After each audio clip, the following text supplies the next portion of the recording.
This is amazing. I'm so excited for you to experience this with me.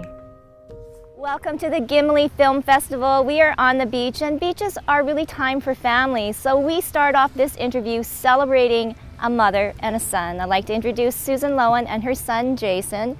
And it's about a very special film, Susan, that obviously hits home for you and Jason. So a mother's love, self-explanatory, but the story is far, far from being normal. So let's talk about a mother's love and what this story means to you.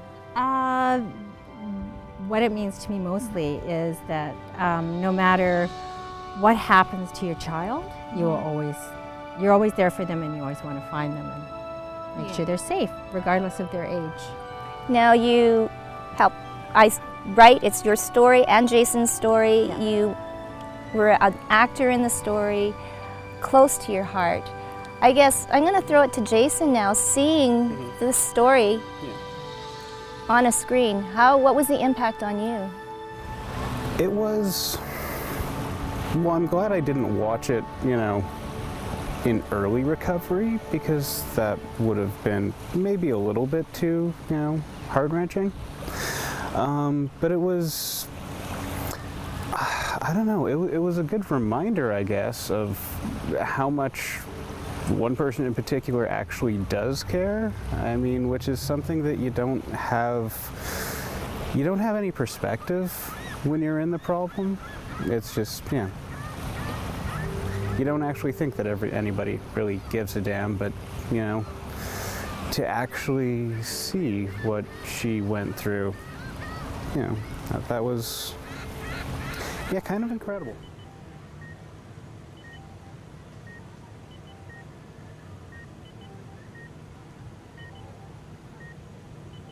Hi, Jennifer. Sorry for keeping you waiting. Thanks for calling.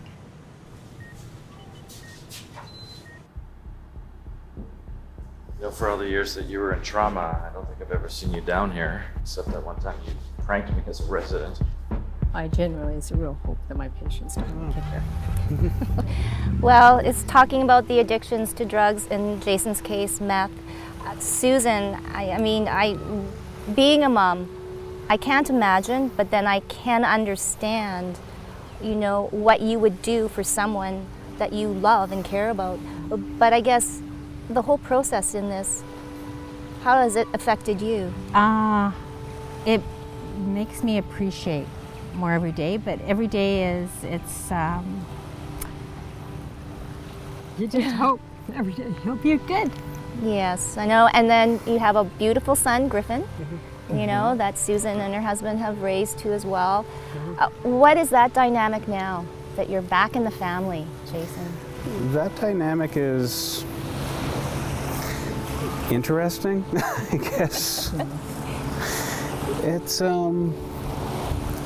I don't know how to put that into words exactly. I mean, I'm happy to be back and to be a part of that, and I love the relationship that I have with Griffin now, and I wouldn't trade that for anything in the world.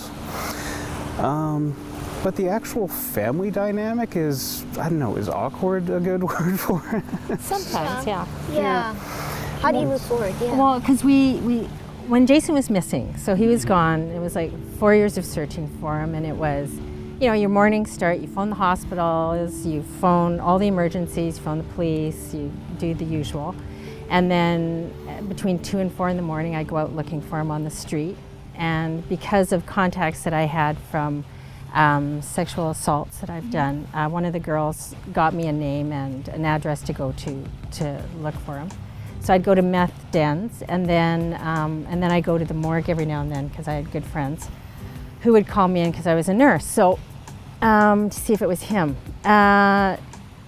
So because he wasn't there, and Griffin needed a stable environment, so we adopted him. So it has definitely changed the dynamic, because it's like. And I know at first it really bothered Jason, because Griffin would call me mom, and it's like, but you're my mom. Like, you're not his mom. And it's like, but to him I am his mom. Yeah.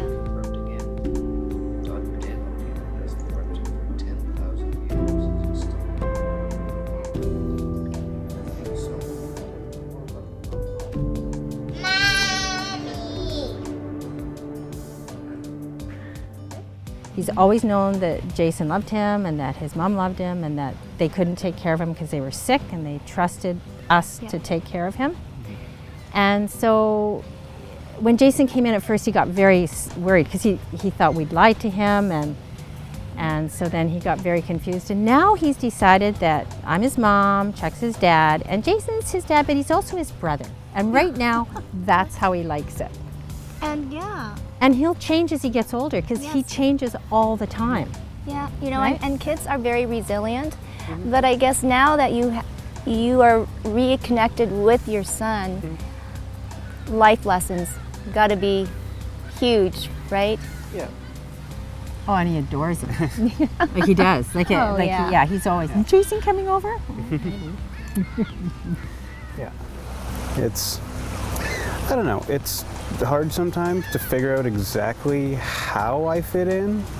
I mean, I just, you know what, I know I'm an important part of his life, and I mean, I know I'm an important part of my mom's life. Oh, yeah. And you know what, that's enough. I don't need to overthink things, really. I mean, it's just it'll develop naturally.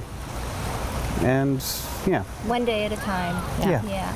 That's exactly it. And I'm so proud of him because he's come Yeah. this far, and it's a lot of work. Well, it's a lot of work, I think, on everyone's part in this kind of relationship. And if we talk now the whole process of making this film and the people involved, how was that process? Like picking the actors and I know like the screenplay and what was important to capture. I think the important thing to capture was whether it's an addicted son or whether it's a missing child. You just want to hold them, and you don't care. You don't care what they've done. You just want to tell them that you love them, and it doesn't matter. Yeah. And so, for all the like every time I go to the morgue and it wasn't him, it was somebody else's child. And they might never get the opportunity to know that their child is dead because if they're not in the system, they're just another body. If there's no way to, so it always made it really hard. And the worst thing was a mother wanting it to be her own child, but it was just because I wanted to hold it. Wow. Jason, what propelled you to reach out to your mom? Well, I had, at that point, I had just had enough of living the way I'd been living. It wasn't, I mean, it's not exactly a fulfilling existence. Every day was essentially the same. I mean, I guess,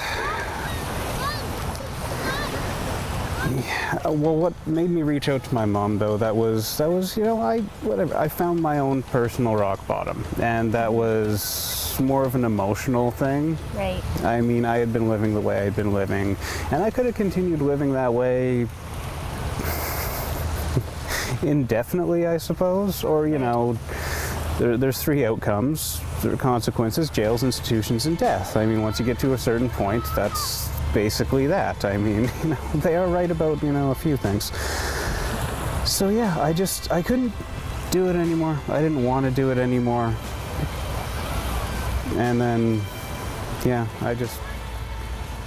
Wow. Well, you know what? It's a true testament to, once again, love, but to be able to share this story with other people, whether or not, I mean, but there's so many people that know somebody that has gone through this and are going through it, and that's such an important message.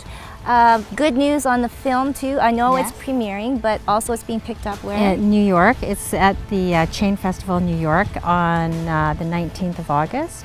And it's been shortlisted for the international festival, which is Berlin, Amsterdam, Paris, and One more. There's one more, and I can't think of the name of it, but it was one more. Welcome. But I had such great people that worked on it with me, and if it hadn't been for them, we wouldn't have been able to do it. No. And it's a great kudos to the Manitoba. Exactly. Yeah. Film for industry picking it up. here. Like, it was amazing because I Yes. put it in, and they took it. Well, thank you so much. Thanks, Jason. You know, I mean, I'm sure that your words, though, resonate with a lot of people out there, and that there is hope. And thank you, Susan, for a beautiful film. You're welcome. A Mother's Thank you. Love. Yeah. Hugh on the Beach at the Gimli Film Fest.